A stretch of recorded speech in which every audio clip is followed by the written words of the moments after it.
here again among my family of the IAC family, the Israel American Council truly became my family, and I see so many of my familiar faces here, both here in Atlanta, some of them in Boston, some of them in Florida, some of them in California and in Philadelphia, of course, you're here. And it's truly a zchut, a privilege to be here, and to extend this to everybody else that is all over. So one of the wonderful blessings that we have in technology, we have a lot of courses, but actually we have lots of blessings. And one of the wonderful blessings that we have is that we can all keep ourselves connected, and nobody should be alone or lonely in this time of isolation. Actually, we are extending our arms all around. And I have to say that for a rabbi who is a Latino rabbi, it's really very hard not to be able just to hug and to kiss people, because that is one of the things that I really am missing the most. And I think that if there's something that this COVID-19 is teaching all of us, is that we are putting all the things in perspective, and we are really making a list of the things that are really important to us. And I was thinking this morning that actually when all this Mishigas ends, God willing, very soon, we hope that people will realize that actually when you go out, it's not about getting, the latest car or the latest gadget. It's going to be just to go and hug your friend, your family member, your neighbor, whoever, because actually we are social creatures and we love to be together. We are also doing lots of Zooms, and we are doing our Zoom Seder. And we also have lots of family who either are hosting or want to be hosted. And we are just extending our table to everyone.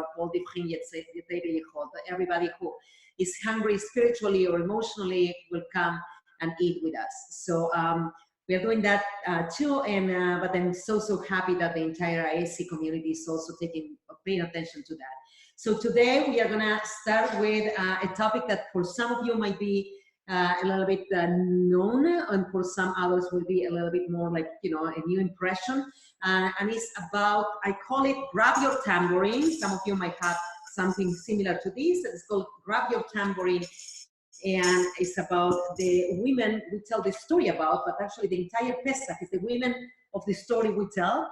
But the entire Pesach story did happen thanks to women. You will say that, oh, maybe, but it's Moses, but Moshe is not in the Agadah, so what happened there? But if you look at the entire picture, a big gestalt of what happened there, you will see that actually there are women that are absolutely the characters that made everything else being functioning in a very, very perfect way in order for things to happen. So let me start by telling a personal story. And what we are going to do is, now it's 12:10. I think that I'm going to speak because I'm not hosting, but Yakir is hosting, so he will be able to mute or unmute or put in the listening status to everyone.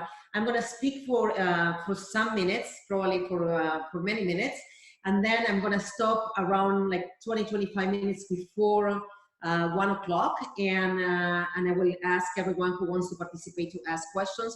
And it doesn't have to be necessarily just the questions of the things that we have seen. I like the challenge of like being put on the spot, and you can ask any questions you want. So let me start by saying that I would like to tell you a personal story, and I will tell you why I'm bringing this story. So, the poetess Zelda will say Lechol Adam Yesh Shem, which is everybody has a name, and it's the name according to the Mishnah. The Mishnah Nida 31b will say that when a child is born, there are three partners in the birth of that child. At that moment was the mother and the father and God. Today we can say the mother and God. We can say the father and God. It doesn't matter. It's the partners and God as our own partner. And in that partnership, what we do is we are bringing a birth to a child, but also we are also giving that child a name. So Zelda will say that everybody has a name, and it's the name that our parents put to us, the name that God is giving to us, the name that we are creating for ourselves, the name that we receive because of a particular reason, the name that we are known. Like in our community, for instance, I used to be, when I came here, Rabbi Dr. Analia Bortz, then I became Rabbi Bortz, then I became, it depends on the generation, and then I became Rabbi Analia, and now for the little ones, like Shiri, the little one will come and hug me and call me Analia. And so I'm very, very happy when people call me by my first name, because that's the name that I received, the name that I love. And although my parents would call me Hanele, because my Hebrew name is Hanalea, and I'm Hanalea for Haneleye, and Haneleye were my great-grandmother and my great-aunt who both perished in Majdanek, in the concentration camp. But since I was a little child, I did not appreciate so much the fact that Analia was such a cool name. Now, you know, every time that I say my name here in America, everyone say, oh, that's a beautiful name. So I didn't appreciate so much that, you know, Analia was such a cool name. And so I decided that I wanted my name to be Deborah. Deborah, but Dvorah, because I love Dvorah, because I love that name. And I love the character of Dvorah in the Tanakh, in chapter 4 and 5 of the book of Judges. So I decided that I would be Dvorah, and so I didn't tell my parents anything like that. So they call me Hanele, and I will say to everybody else, my name is Analia Bortz, okay? And so I started signing when I was about like 4 or 5th grade. When I started signing, I put Analia, a capital D and Bortz. And all my documents then, in every single one of the pinkasim of the documents that I have from elementary school, will have my signature as Analia D, big D, capital D, and then Bortz. And so when I got into high school, my parents had a problem because they realized that actually I have a D, and I told everyone that my things were with the Bora in between. So they needed to just go through a lot of legal things. I decided to go back to Analia Bortz, and that was it. But nevertheless, I'm bringing this story because for me it's very important that the name that we have is not just the name that we receive, but also the name that we make for ourselves. And as it says in Kohelet, Tov Shem Mishem Tov is better a good name than the most important of all the ointments. And today we are going to speak about women that have a voice, that have a name, and that the name actually is not just a name that we know of them in the Torah and in the Tanakh and in the Talmud, and we are going to bring other midrashim, but also it's a name that they made for themselves. So we are going to start so far with the first two very important characters that we have in the story of the Exodus of Egypt, and that is going to be the Shtei Meyaldot, which means the two midwives. And the two midwives do have a name, and I hope that Yakir, I guess, or Sophie, you can put the Mekorot, the text in front of you, and God willing, everybody has it in front of your own computer. And I'm going to start by reading this, and then we are going to go back and forth. If you have any questions, you can always go to chat that is at the bottom of your computer, iPhone, iPad, etc., whatever you are using. I see that there are 4 chats at this point. I cannot see which ones are those, but nevertheless, you can add your question there, and then we can discuss. So Shifra and Pua. So Shifra is, I don't know anybody know Pua, but Shifra, if I will have a daughter today, my daughters are called Tamar and Adina.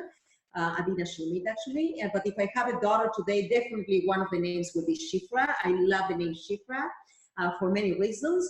And Shifra and Pua are the Meyaldot. And we will see if these Meyaldot are Meyaldot Aigriot, or if they will see if the Meyaldot are just the Egyptians midwives that we have over there. And there's a lot of back and forth according to the rabbinical interpretation. So I'm going to go straight in English, but you can follow it in Hebrew. Vayom HaMelech Mitzrayim. Now the king of Egypt spoke to the Hebrew midwives, one who was named Shifra, and the second who was named Pua. So we have it's cutting clear over here. We have a king of Egypt. It doesn't say if his name was Pharaoh, or doesn't say if Pharaoh is a name or actually is a status. And it says that he spoke La Meyaldot Ha'Ibriot. And any translation, anytime that we translate any text, we always are betraying that text, because the translations can go one way or the other. Actually, in Italian, translator, which is called traduttore, it says the following: traduttore sono traditore, which means a translator is a betrayer.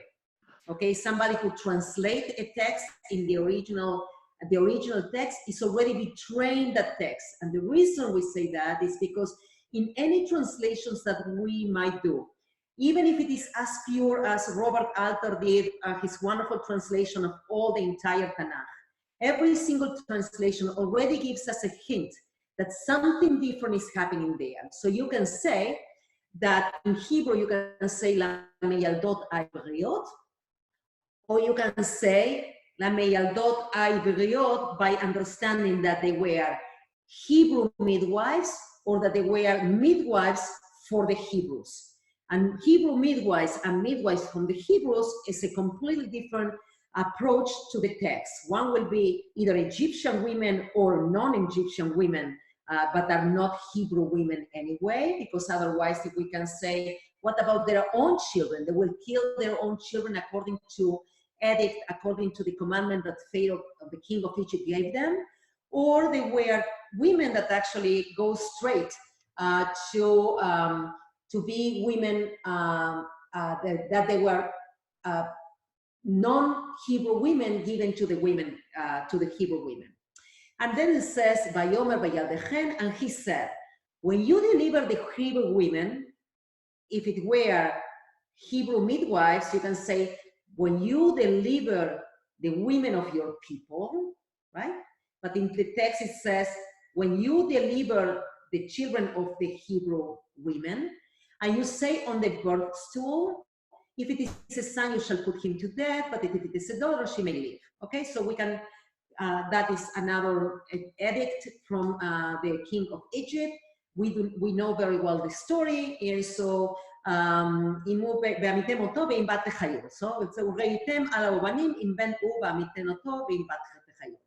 the midwives, and now we do not have any patronymic, we don't have any way to distinguish if they are Hebrew midwives or if they are midwives that are not Hebrew midwives. And we will say, I will talk a little bit about a fresco, which is, you know, painting on the most ancient the most ancient fresco that painted on the wall that was found, according to the story, according to what we have today, according to archaeological sites, in Dura Europus, which is basically today in the border between Syria and Iraq.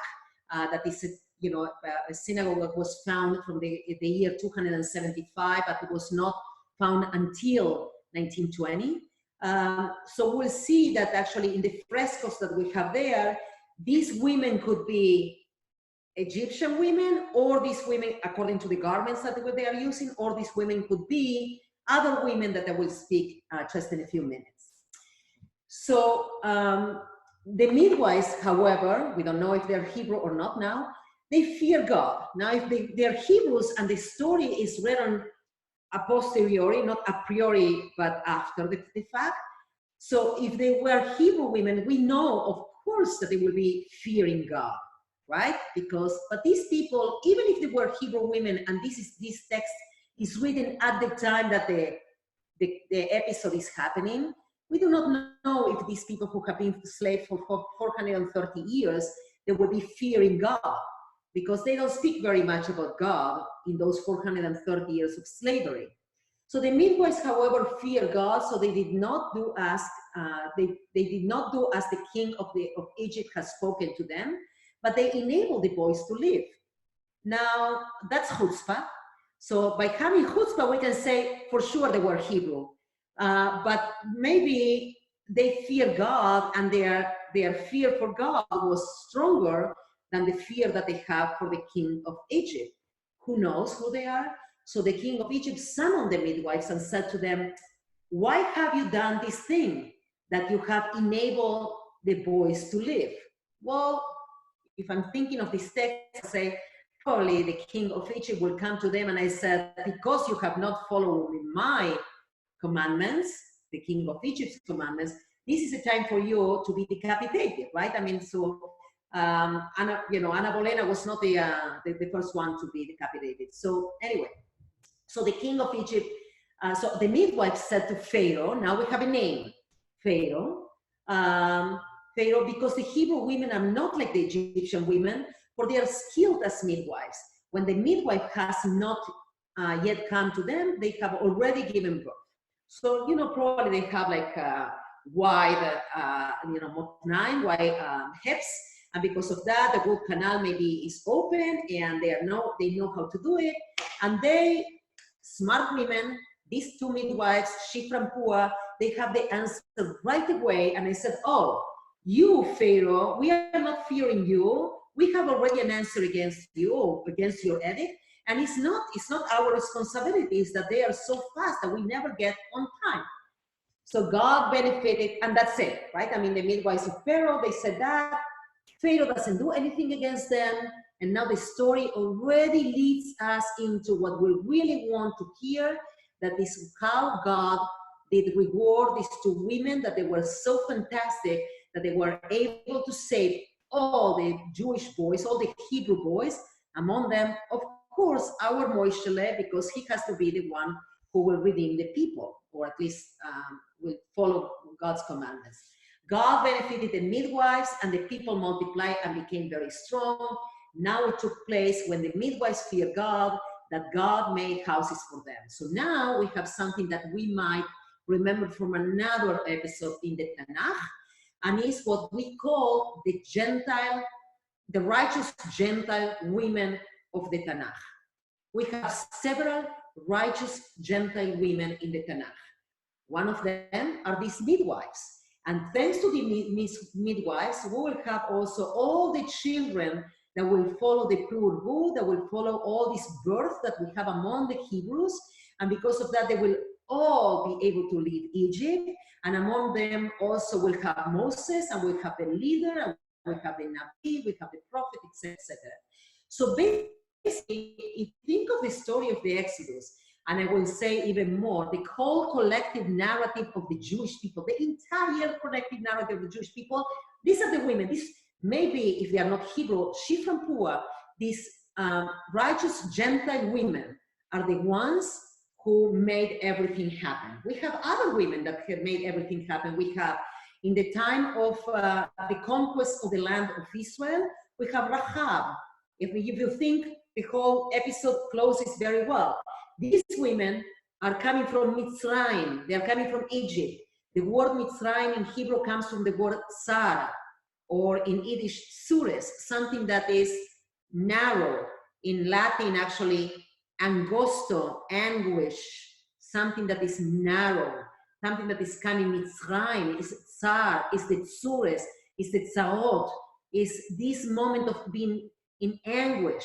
So they are suffering. That's Mitzrayim, that's Egypt. So Egypt, Mitzrayim, is the Tsar, is the narrow. These women are telling us the birth canal of the Hebrew women is wide, is open. We are coming from Egypt, very narrow. We open the birth canal. The Hebrews can be born. And those same Hebrews that are going to be born, they will be leaving Egypt. And according to Rashi, that's where the Torah should start. That is on chapter 12 of the book of Exodus. So they leave this narrow place, this narrow bridge, and they are not they are not being afraid of. They are leaving that place that is narrow into a bigger birth canal. Who receives them in the land of Israel? Another righteous Gentile woman. Her name was Rahab. What is the meaning of Rahab in Hebrew? Wide. So they are coming from these two women that allow that the narrowness of Mitzrayim, of Tsar, is going to be open to a woman that is called Rahab, another Jewish Gentile woman. I could not find that midrash anywhere, but I made it myself. And so just full disclaimer, but it's something that if I have the opportunity at some point I will write. Because if you think, this is all righteous Gentile women. Shifra and Pua and Rahab at this point. Now, Rashi comes and says, these women, these are special women. These women are super special one, okay? So the Rashi has in the first paragraph a very interesting explanation about how you put the dagesh, how you make something that is really very important. And he says to the midwives, in Hebrew, la meyaldot. This is an expression similar to molido, the one who are causing to give birth, right? It's the ones who are making the work. Basically, these midwives are the oxytocin. These midwives are the oxytocin of the women that are about to give birth. But there is a light form and there is a heavy form, similar to shober, who breaks, and meshaber, who shatters, dober, who says, and medaber, who speaks. So are molid and meyaled. Rashi classifies the Hebrew conjugations, those that have a dagesh, the one that have a way of accentuated in the second root letter, and those who do not. Of the 7 conjugations, 3 have a dagesh, have an accentuation, and 4 do not. Since it's more difficult to pronounce the letters with dagesh, those conjugations are referred to as the heavy form, and those without the accent, they are referred to the light, the kalim.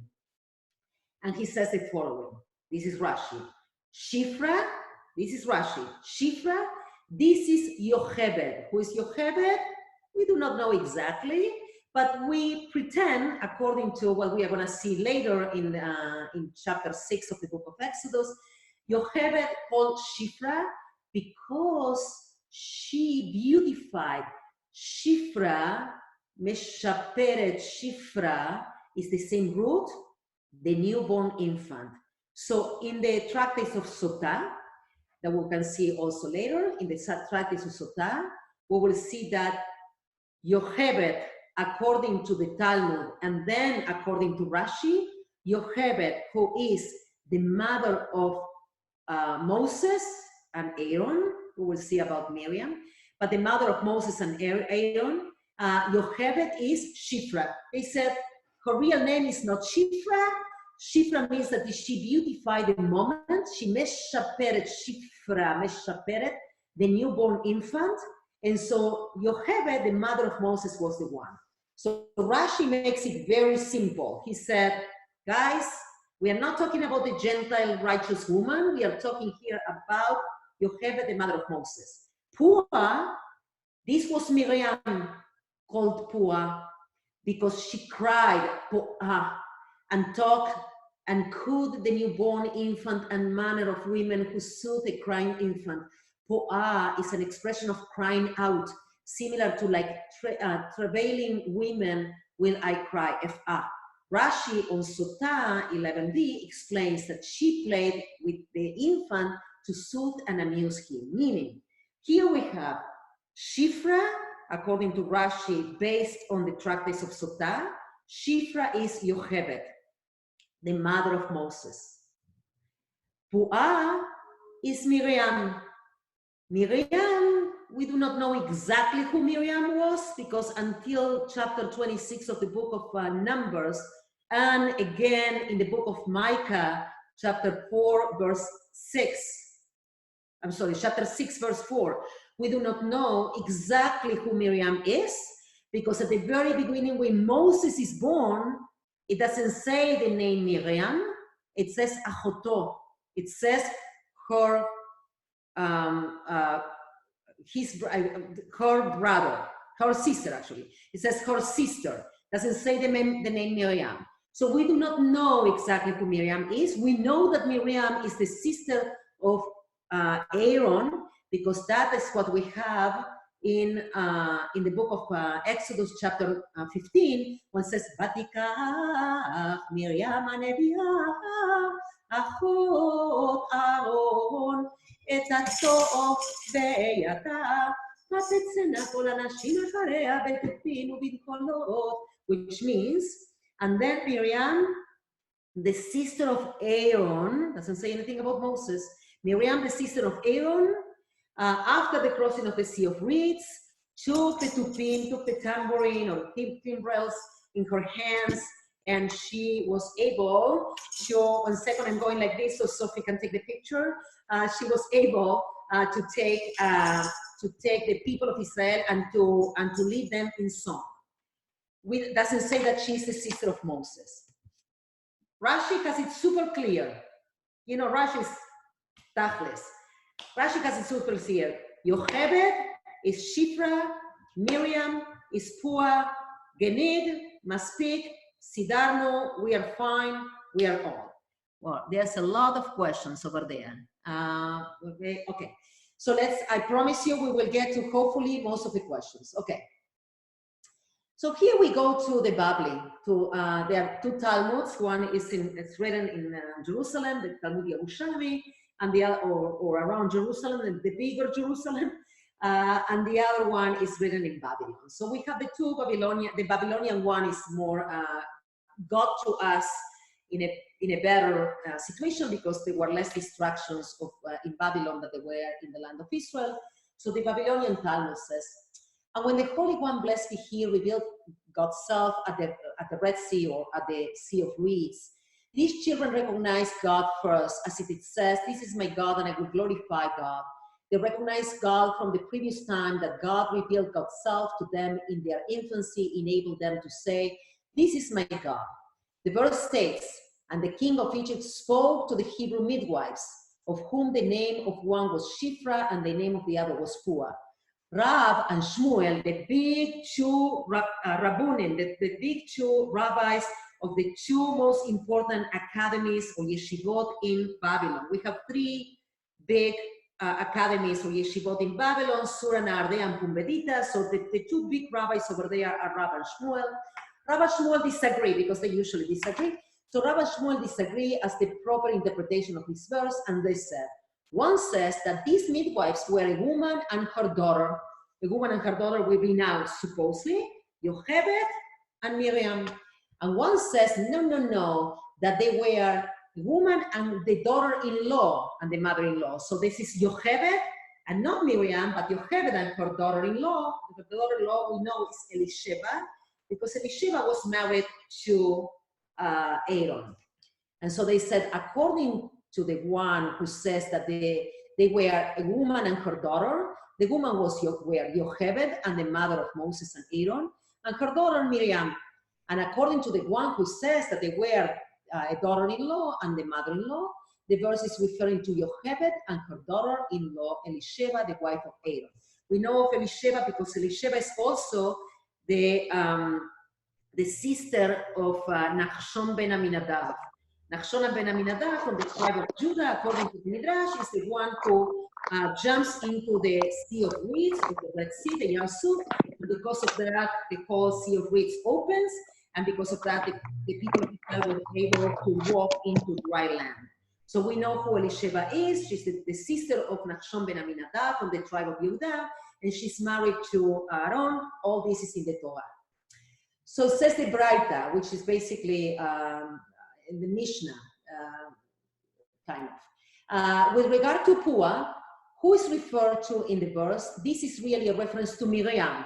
The Braita in the Tractate of Sotah is very simple. It says, Pua is Miriam. That's it, Gened. And why was she called Pua? Because she would make a comforting sound. Pua, Pua. And as she would remove the child from the womb of the mother. So she will sing, like we do nigunim right now. So in order to appease people, with the melodies of the nigunim. So she will say she will appease the child that is just born from the womb of the mother. Alternatively, the word pua is related to one of those verbs that describes speaking. As she would speak, poa, through divine inspiration and said in the future, my mother will give birth to a son who will save the Jewish people.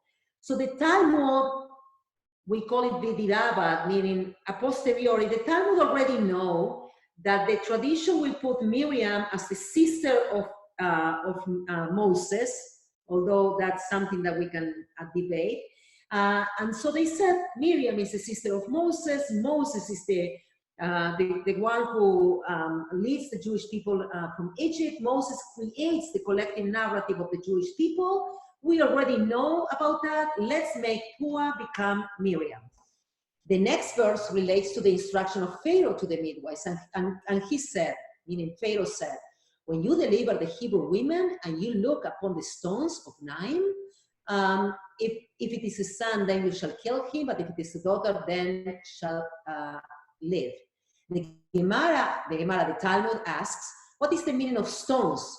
Rabbi Hanan says, Pharaoh transmitted a great sign to them. He said to them, at the time when a woman crouches to give birth, her thighs become as cold as stones. And therefore, this shall be for you a sign that the woman is about to give birth. So you should know when to get there and when not to get there. And there are those who say an alternative explanation of the word stones of 9. As it is written, so I went down to the potter shops, and behold, he was at his work, and the wheels of 9, just as the potter sits so that one on thigh and is here on, and one thigh is there on the block upon which he works is in the middle. So too, a woman giving birth also has one thigh here, one thigh there, and the newborn is in the middle. And they will come at the almost very end to this.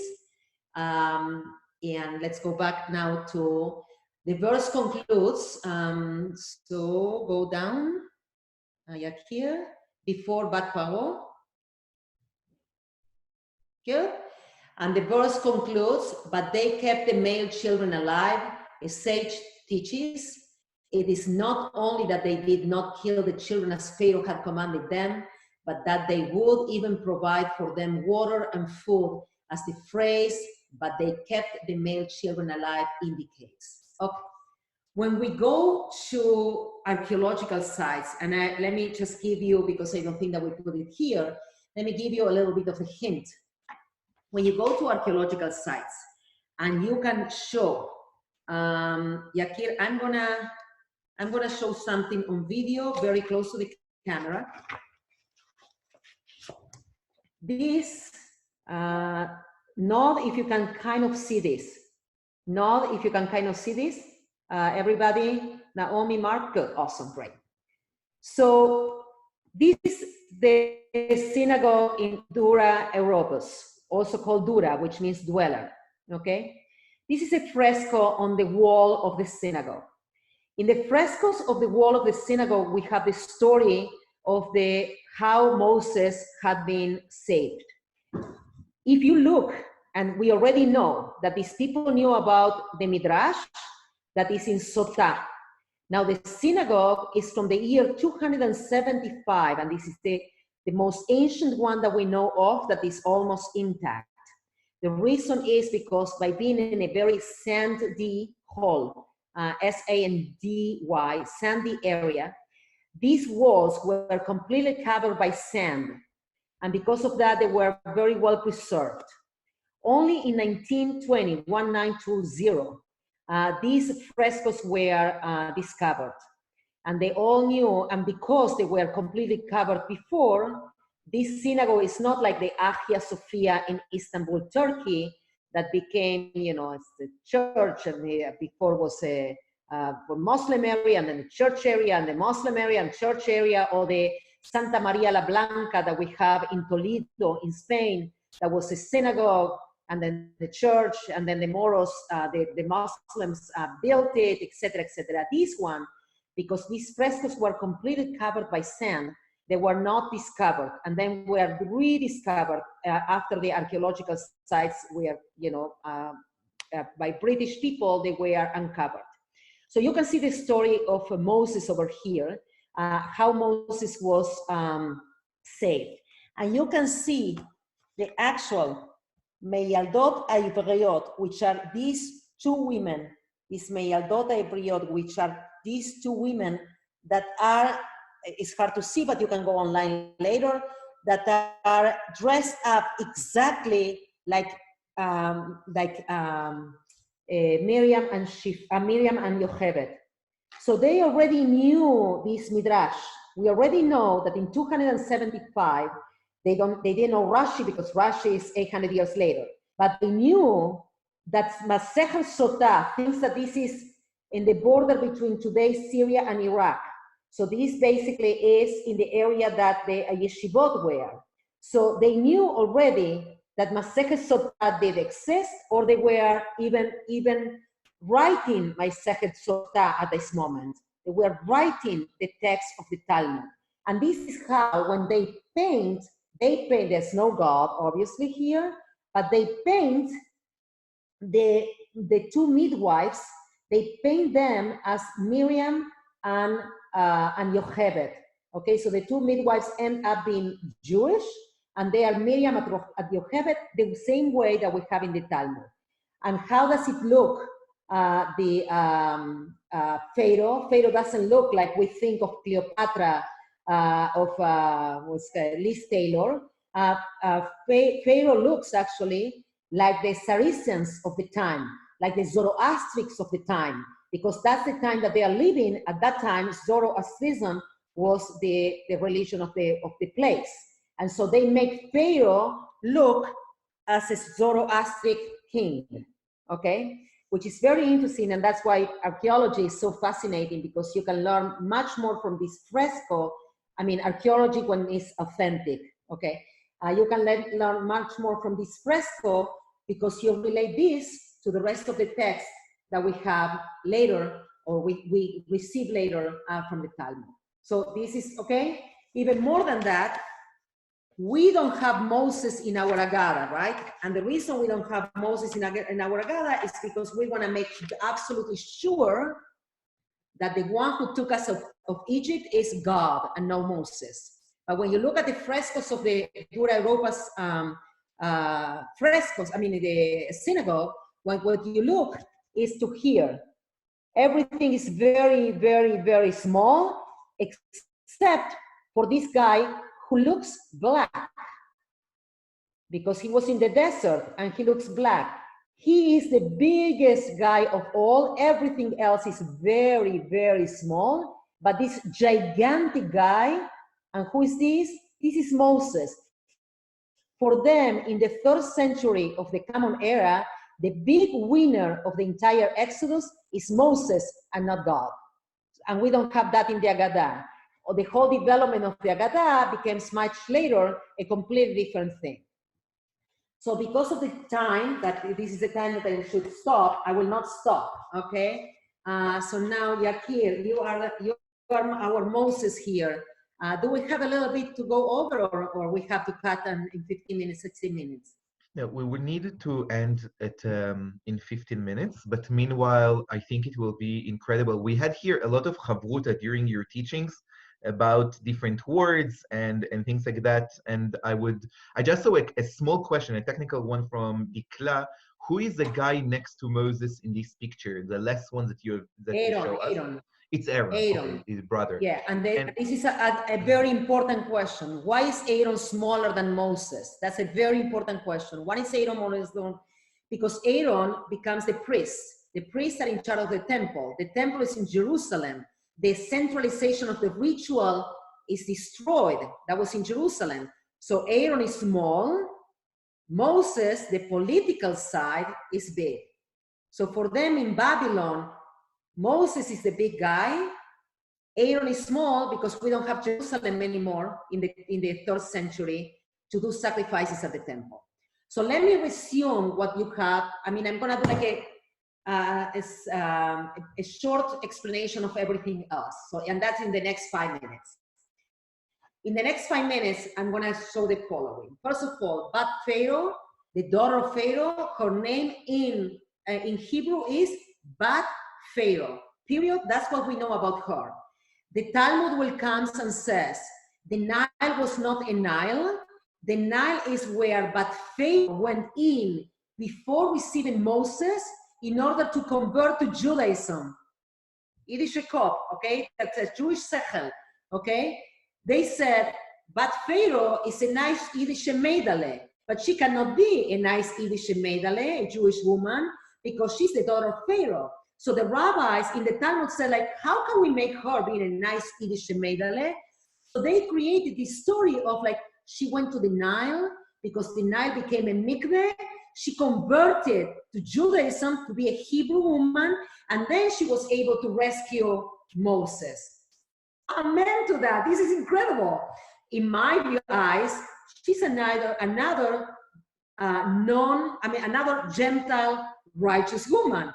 But for the rabbis, Gewalt, if that happens. So they base themselves in Divrei Yamin. Divrei Yamin is the book of Chronicles, the last book of the entire Tanakh. And they said in Divrei Yamin that her name was Bitia. Her name was Bitia, and why Bitia means bat. It's not bat Pharaoh. Her name is Bitia, means bat Ya. Ya means God. So she's the daughter of God, not the daughter of Pharaoh anymore. And the other names that you have there that are Heber, Yekutiel, you see the names over there where Yakir is showing. Heber and Yekutiel, according to the Midrash, Heber and Yekutiel are names that Yocheved and Amram, the parents of Moses, give to Moses in those 3 months that Moses is that is hidden, because they were uncomfortable that Moses was, didn't have a name until she names him, right? And so in those 3 months, the father says his name is Heber, the mother says his name is Yekutiel, and she also names him Malchiel. So Moses will have Yekutiel, Heber, and Malchiel according to the Midrash before his name Moses, by whom? But the daughter of Pharaoh, whom the rabbis were very uncomfortable to say that she was a Gentile woman or Egyptian woman. So they went back to Divrei Yamim, the book of Chronicles, and she says, no, she's not Bat Pharaoh, she's Bitia, the daughter of God. They come to the Midrash and they said, if you name my son Moses, MS means son in Egyptian. So if you name my son Moses, meaning MS, your son, I can name you Bitia, meaning my daughter. So my son is your son, you are my daughter. That's how the rabbis make it very clear. In the case of Yocheved, at the very beginning, we don't have her name. Her name is Yocheved. The tradition says Yah is God, Cheved is Kabed, God is strong, and that's her name. But actually, in the very, very beginning, it says, Vayelech ish mibeit Levi, a man of the house of Levi, went and married the daughter of Levi. Her name is not mentioned until chapter 6, not at the very beginning, second chapter, but chapter 6, that says, and now we will remind yourself that Amram is the father and the name of the mother. Now, if you look at that, and yes, you're there, Amram took Yocheved, his aunt, as his wife, and she bore him Aaron and Moses. Whereas Miriam, we don't have her. Where is Miriam? We do not have her. If you go much later, to the book of Numbers, chapter 26 of the book of Numbers, you will find that in the genealogy, Miriam is named. We do not know what happened first, if that book of Number and the compilation, or if that book of Number was put into the Torah after they read the prophet Micah, chapter 6, verse 4, that says, for I brought you up out of the land of Egypt and redeemed you from the house of slavery, and I sent before you Moses, Aaron, and Miriam. And finally, we have Miriam, because she's the one who leads the people of Israel in song. And today we have this beautiful cup that we use filled with water, because Miriam is celebration of water. And the reason is this is celebration of water is because every time that the people are claiming for water, always Miriam shows up, and she is the one who saves the people of Israel by giving water to the people of Israel. We know even more when she dies in the book of Numbers. When she dies, it says that in Midbar Tzim, in the desert of Tzim, the southern part of Metzada today, we know that the wells became great. The wells became completely empty. There was no water, and they start claiming for water. And so let me just conclude here with something that I would love for everybody to read later. That is a beautiful poem of a Russian-born poetess called Yocheved Selesniak. Actually, she will call herself Yocheved Bat Miriam. That is a poem about Miriam that is called From Afar. So and you will read it later, because you will have the Mekorot, you will have or you already have sources, but I will conclude by saying the following. I already told you that from Mitzrayim, from the narrowness of Egypt, they come to Rahab, and because of this gentle woman called Shifra and Puah, to this gentle woman called Rahab. One leaves Egypt, the other one receives them in the land of Israel. But think of Miriam. Miriam is the brackets. Miriam is literally the brackets between slavery and celebration of freedom. She sees Moses from afar. We do not know if it's the brother or not, but she sees Moses from afar. And she sees from afar, from the other side of the Nilus, from the other side of the Nilus, right, of the river. She is the essence of water, and everything is about water, the amniotic liquid. The Nilus is the amniotic liquid. Bitya or Bat Paro is the amniotic liquid. Yocheved, who gives birth, is the amniotic liquid. Miriam becomes the amniotic liquid of the Jewish people, of the Hebrews, of the Israelites who leave Egypt. She sees Moses from afar. That's how we meet her. And then that's the first bracket, or in Hebrew, the first bracket. And then at the very end, what we know of Miriam, she's the one who takes the timbre of the tambourine, and she invites everyone to dance and to celebrate with her and to sing. Let's all sing to God. So she sees that everybody's ready to sing. She starts from afar on the other side of the water, and she finishes on the other side of the waters by leading the entire Jewish people, the entire Hebrews. When she dies in the desert, and all the wells are empty. There's no more water. So everything is all around the womb and the amniotic liquid of bringing all these women together. And now questions. Thank you, Analia. We have 6 minutes, and so we still have time. Anyone who there is so much richness you brought us, and there is so much richness among all of us in the chat. And I wonder if people want to share or to ask questions or think together any Torah ideas. I think one of the gifts that you bring into my life and is the ability and the permission that we also can be part of the, I don't know how to say that, like as during history people interpreted the text, we are allowed also to do it. And I think it's a gift to know that we can do it. I wonder what are the ideas that people have here today with us.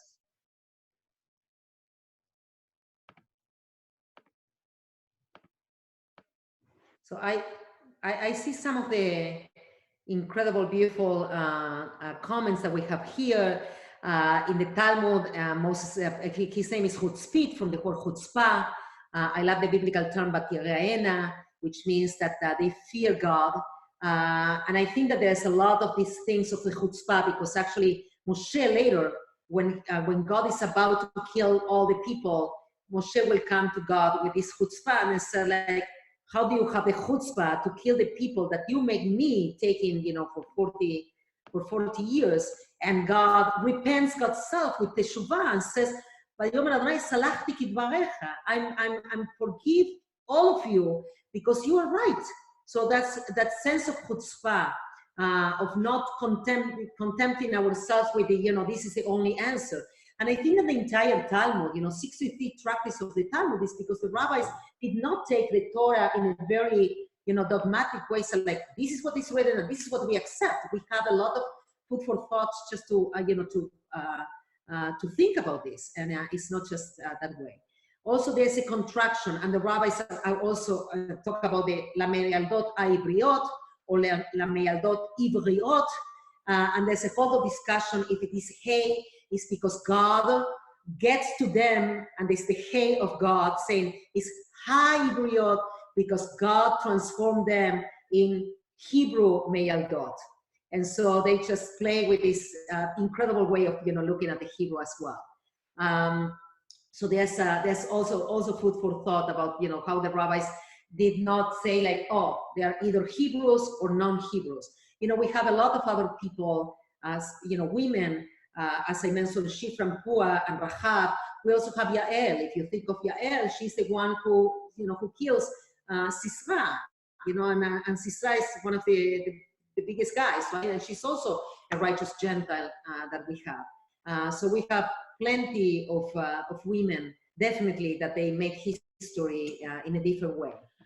Can we, I see that, Mark, would you like to share with us?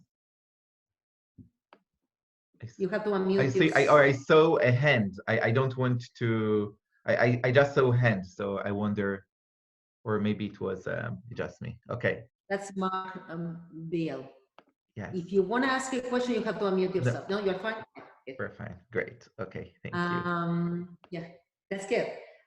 So anyway, so I thought that there would be a different way of celebrating also the women in the. I have put together many Agadot throughout almost 30 years in the pulpit. One of them actually is at the museum, at the Carlos Museum here in Atemory University, because the rich text allow us to bring even more of what today we can talk about new plagues and what are the new questions that you will ask Anthony Fauci, or what I mean, what there's so much that we can add to all this. So I think it's a wonderful way of looking at our text and seeing that not everything is already written in stone. The Ovnaim, the Avanim, Avanim im Lev Shel Adam, right? Are stones that have as the song, the poem says, that have stones that have the heart of a human being. And so those Avanim in which the Israelites were seen also give us the opportunity to create more, to discuss more, to bring innovation in all this. And I think that's the beauty of our Judaism, of our halacha, that is a dynamic process. And I will put myself in silence, not in silence. So Analia, maybe last question before we need to end this fascinating session. In a way, there is a gap between the Midrashim and what it's written in the Bible, in a way, which means it says Ameyaldot, and we interpret it like the Midrash said. It can be Yocheved, it can be a Miriam, etc., etc.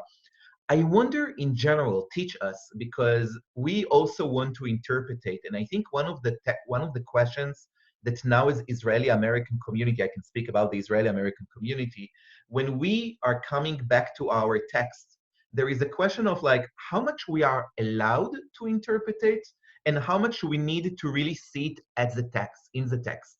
So for example, when the rabbi said Ameyaldot, that it's Yocheved in Miriam, how much freedom you think they took to themselves to interpret it in that way?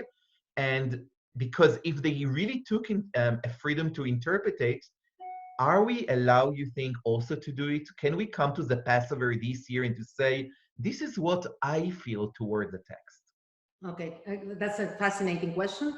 I think that the rabbis, first of all, the rabbis who made it into the Talmud and whose topics made it into the Talmud is because they went a little bit of the censorship, and nevertheless they have a very good lobby. They made it into the Talmud. So that means that they have already gone through a mesanen, so a filter, right? In which, okay, so today we have what they said.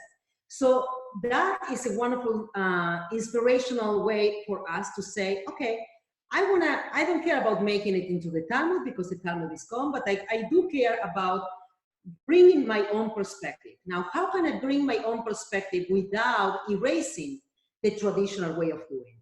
And this is something that I always make a point of. There are some people who come and do the blessings of the bracha, of the Torah, and said, Asher keraftanu la'avodato shel Aaron, right? That the ones who have put us together closer to being a rodef shalom, to being somebody who pursues peace, instead of Asher bacharbanu mikol ha'amim, that I'm better, more than anybody else, so God have chosen me. So, I don't feel that way. I think that they have more responsibility. The whole concept of chosenness is because I have more responsibility. So, I always say, let's say to bar mitzvah case to whoever, I'm teaching. I always bring the traditional way. I always show the traditional way.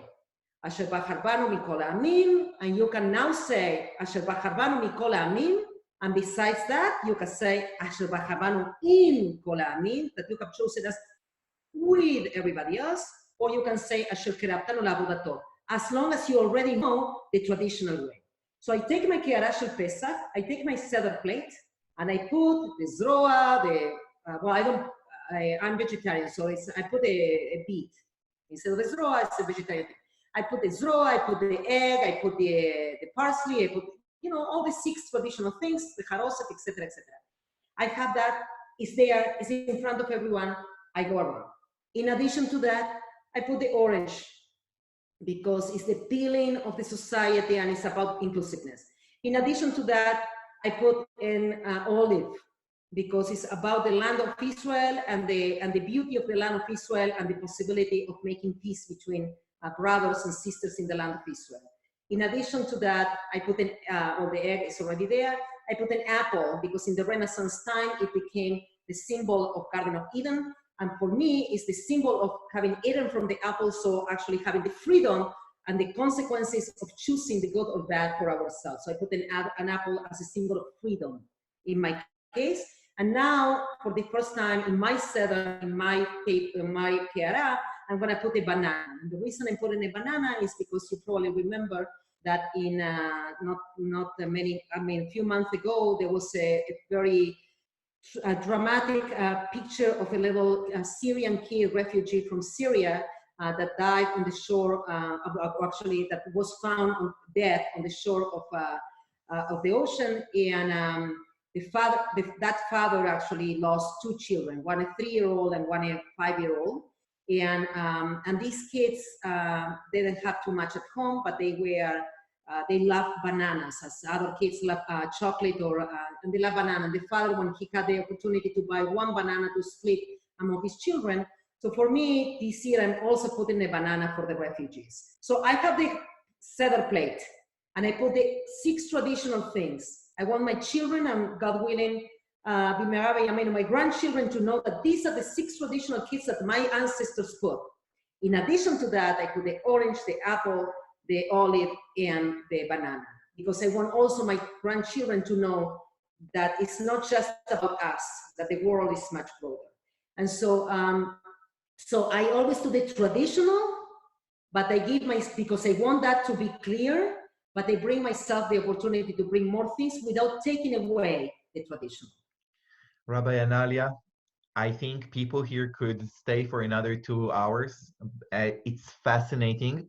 And people ask if it's okay to share with them the handouts that you send me. And also, we're going to add maybe the minhagim that you just mentioned, so people can add minhagim. So we will do it by email to anyone who sign to Rabbi Analia event. We are going to send it by an email. If you didn't sign and you join us, so also contact with Sophie or with me, and we are going to do it. Rabbi Analia, toda rabba for being the rabbi of our community. It's such a gift. I wish all of us a Pesach Sameach and full with healthiness to the world. And just to remind you, on April 12, we're going to be with a half-day festival of Limud. And if you want to be hosted or to host by Zoom someone who need a seder and you can invite them, please go to our website and we would love you to sign. Toda rabba, and have a beautiful, beautiful day. Toda.